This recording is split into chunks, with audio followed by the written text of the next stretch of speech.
It's a play that was inspired by the idea of what might happen to these spaces as they shut down and get moved into the super hospital.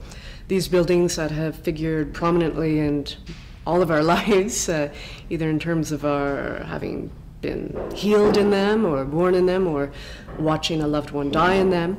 Memories are connected to these spaces and that these spaces, their functions are changing. In some ways we're saying goodbye to them as we knew them, and maybe on some other levels we're trying to reckon with our own memories of what we lived in these spaces and think about every time we pass these spaces, and they're now different. When I wrote the play, I did not know it would be staged here, so we have, Guy and I sat down and spoke a lot about how we might adapt the play to the space. So the beginning is very much written to the space, this actual space that we're standing in right now. The word progress is meant to be slightly ironic. It has an exclamation mark at the end.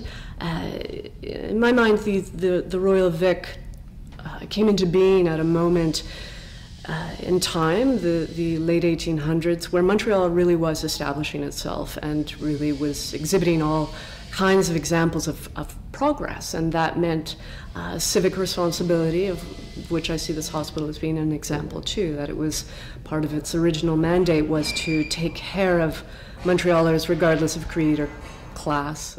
The hope is that when people walk up those stone steps and into these hallways and see the Victorian molding and smell the place and see the shadows on the walls where artwork used to hang, that they will have a full experience maybe of remembering, but also of saying goodbye, and then watching a play that whose subject matter deals expressly with the hospital closing.